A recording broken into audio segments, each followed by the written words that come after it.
people pride themselves on doing it all. However, when we do this, we're doing an injustice to ourselves and our businesses and our clients. I understand that delegating can be difficult, especially if you're a perfectionist like me. Stay tuned to discover what to delegate and what you should never, ever delegate.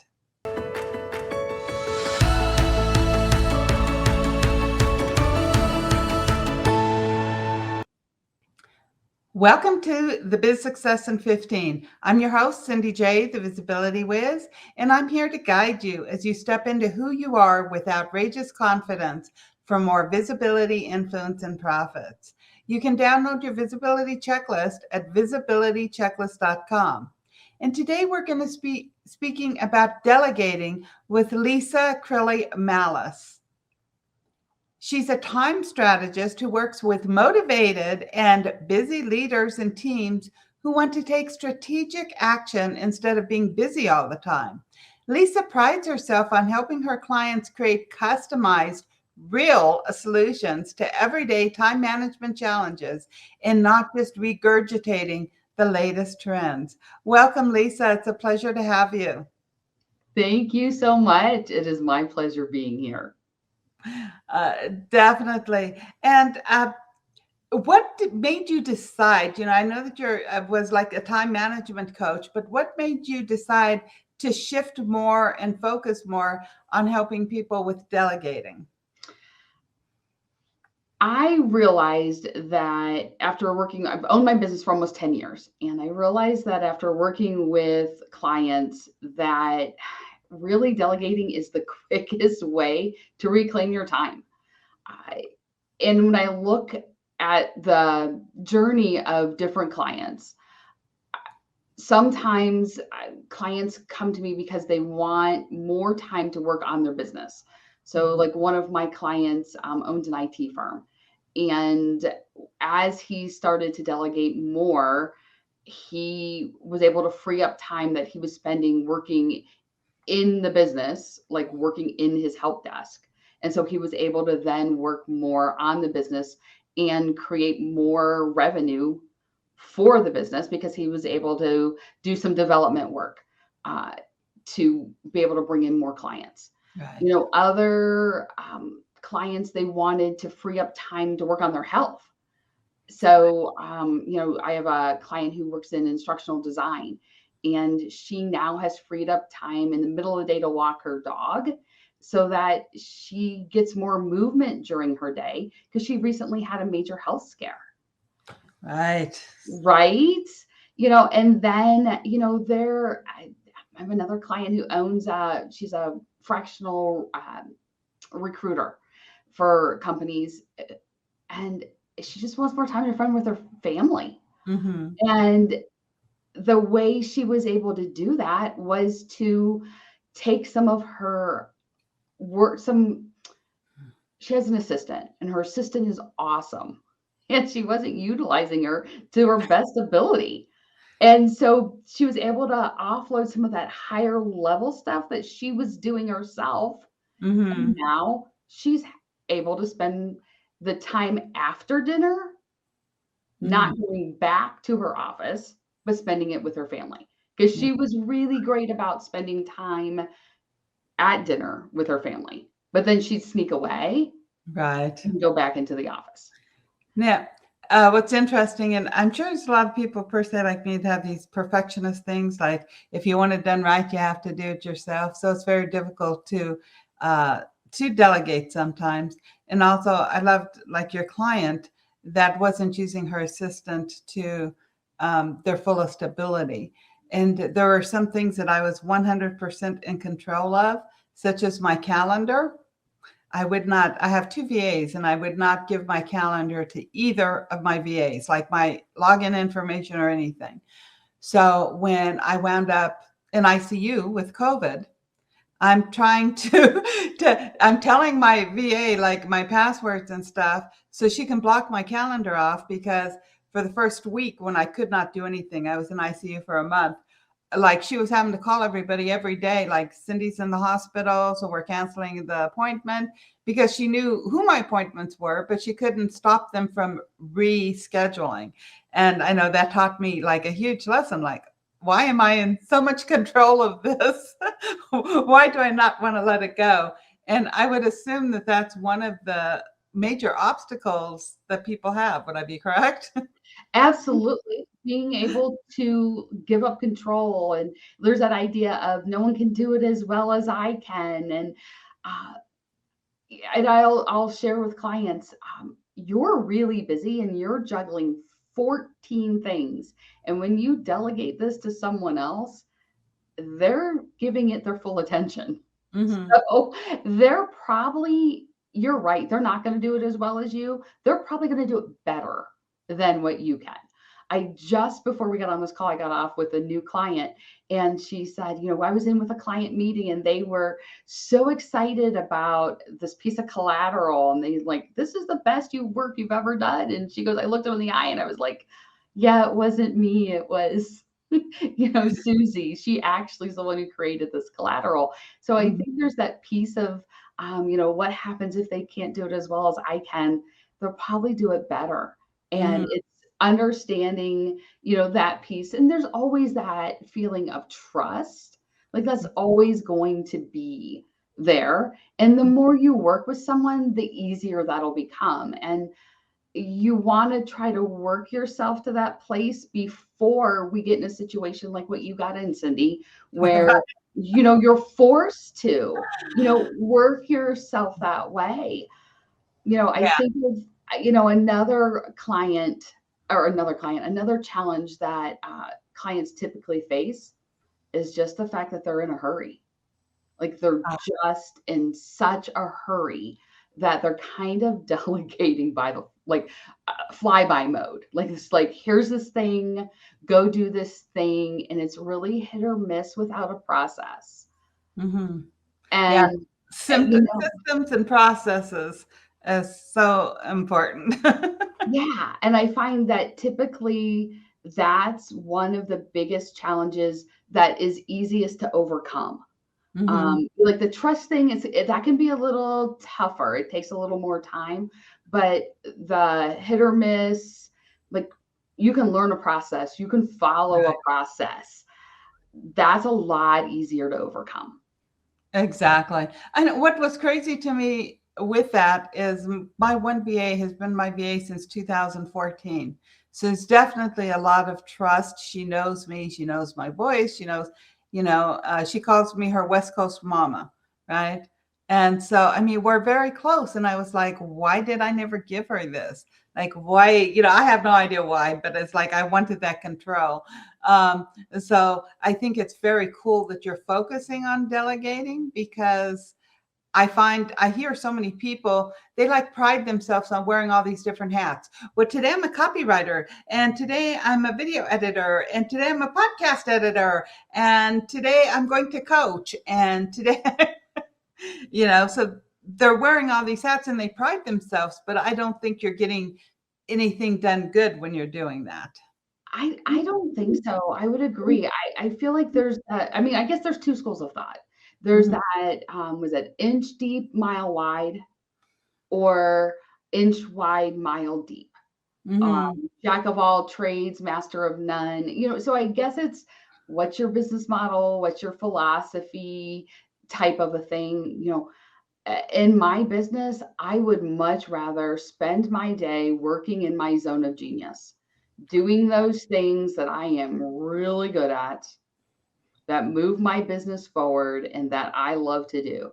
When I can spend 80% of my day there and 20% doing some of the other stuff, that's why I started my business.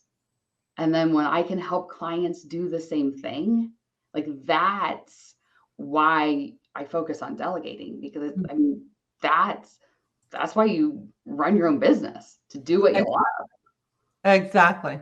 Yeah, that's, I mean, my motto and everything that I teach is create a fun and profitable business, because there's too many people out there creating businesses they hate. Mhm. And part of that, I think, is because they're doing too much. They're doing things that don't align with them or that's not in their zone of genius. So I'd love to know the delegating process that you teach, if you can share that with us. Absolutely. So it's 4 steps: why, what, who, and how. Mhm. So the why centers on, why do you want to delegate in the first place? Like, there's no need to go through the other 3 steps if you're not really clear on what do you hope to gain from delegating.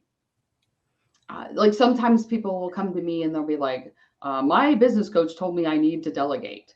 And I'll be like, okay, well, what do you want to get out of it? And they'll be like, well, I really have all the time I need to do the stuff I want. I'm like, then you do not need to go to delegate. Go back and do what you're doing. So, Right. like, why? What do you want to get out of this? And then when we look at the what, it's all about what's your zone of genius, and then what's the other stuff on your plate? What are the things that you should keep? What are the things that you can start to offload to whatever those resources are, which is the who. Who are your resources? And we can fall into that. They have to be a 40-hour a week person, and I don't have the resource, I don't have the money, or I don't, whatever. Just think of your delegating bench as this huge pool of people who are dying to be one of your resources.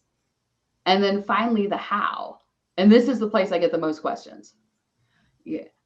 I delegated one time a million years ago, and all I did was answered questions all day long and had to stay late after work to get my own work done. Or, I've delegated in the past, and um, at the last minute, they came back to me and it wasn't done right, or like all this stuff.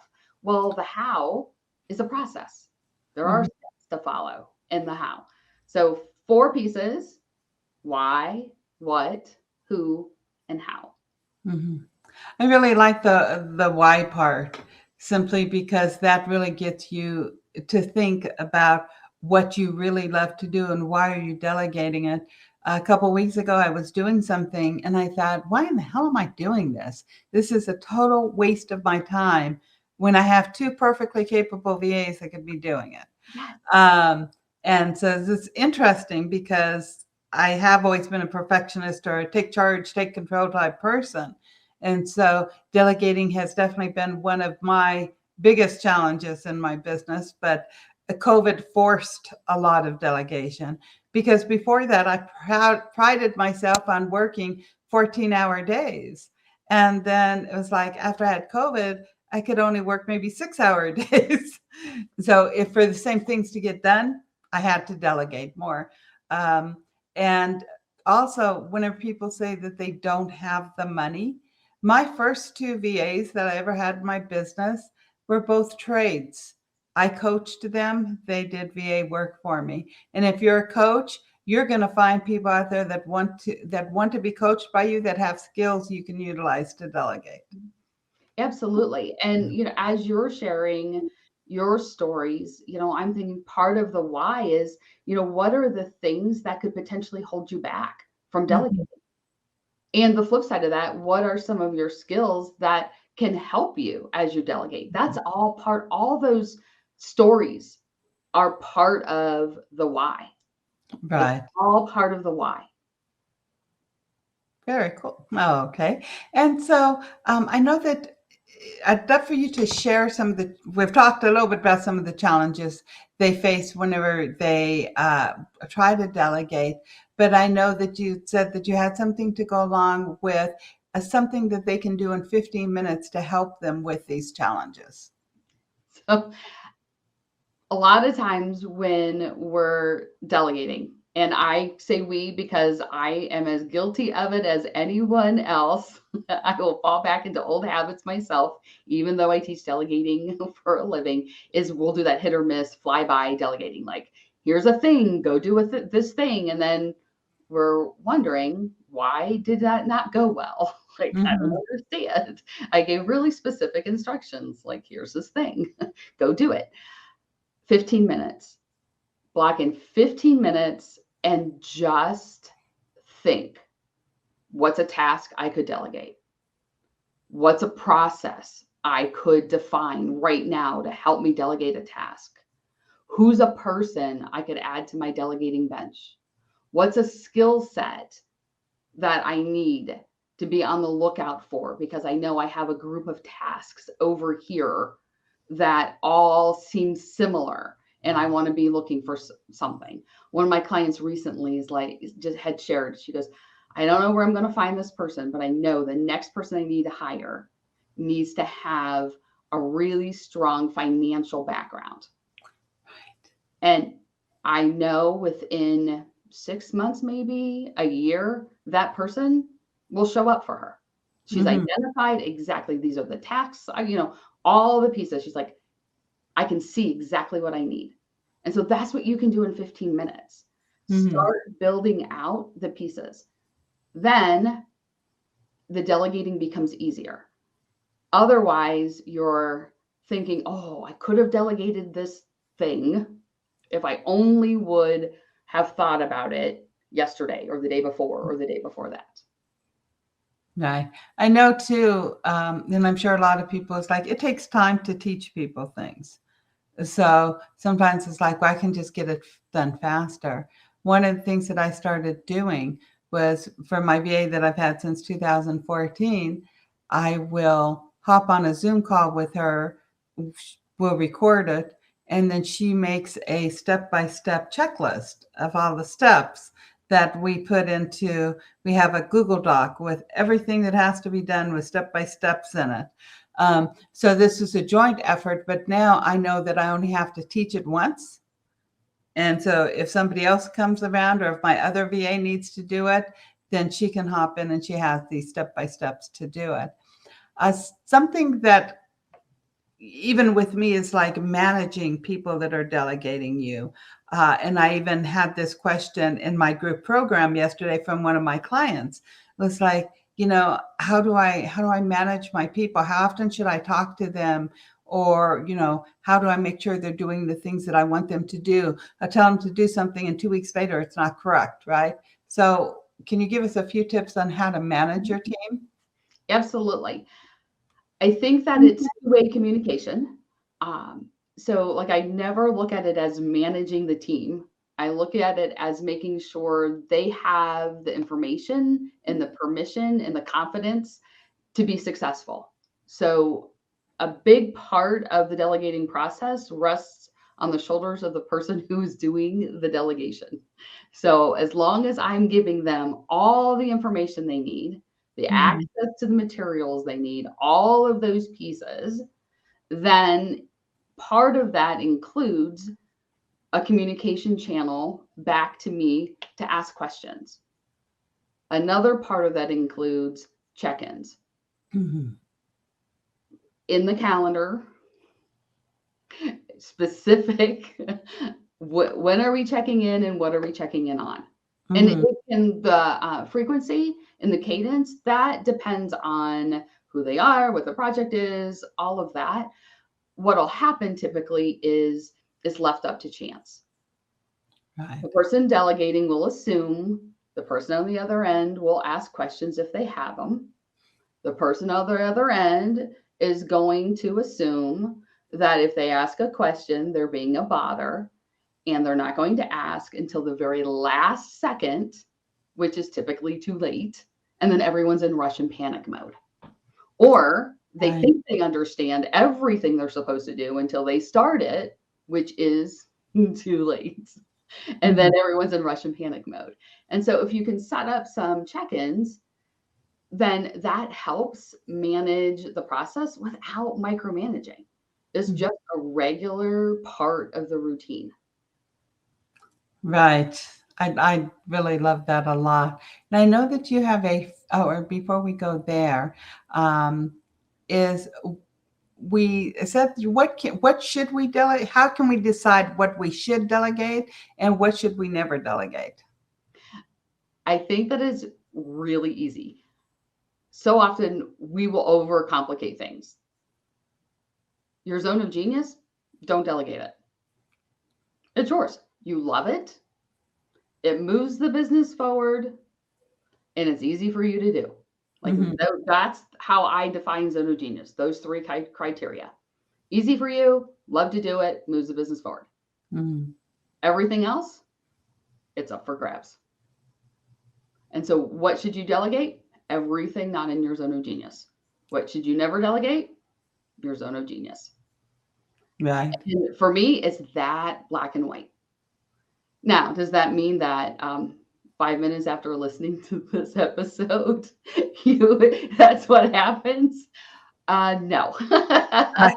But you can start that list of here's my zone of genius, here's all the rest. When you take that Mhm. 15 minutes to work on delegating things, that's what you can do. And you start that list, and then you can just start whipping them out one at a time. Yeah. And I would think too, sometimes that money making activities, to me, I think that a lot of times, if you have your own business, you should be more in control of those. Even if you're delegating parts of it, be more in control of them. Like, and I know huge 7-figure companies that have sales coaches, you know, any of the big names, Jack Canfield, Brian Tracy, they have all their sales coaches. But I think whenever you're first starting out, I've had people ask me this, can other people do my market research for me? Or can other people do my strategy calls for me? And I'm like, well, the person's going to be hiring you. And so you should be doing those. So I think sometimes some of the skills we should learn to improve our business. And I would say it depends. Uh-huh.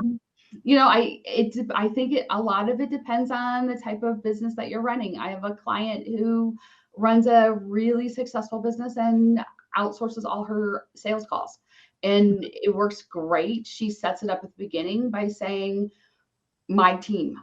And so Mhm. they don't expect that. I do my own sales calls. Right. And so I just think it depends on, but again, in my the way that I work with clients, my answer is always it depends, Cindy. I always say it depends. No, I'm training, I'm coaching, I'm speaking. Someone will ask me a question, and I'll always start with it depends, and then the rest of the conversation.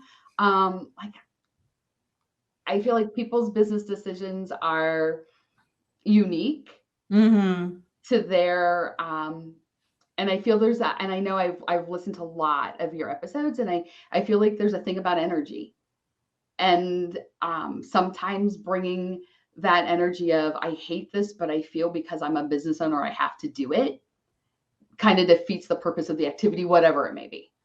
I agree with you there too. And typically, I'm such a great thinker, and I was just thinking that's a very black and white thought that you have to do it or you don't, um, because because we're all different, we're all individuals, we all create our own fun and profitable businesses the way it looks like to us.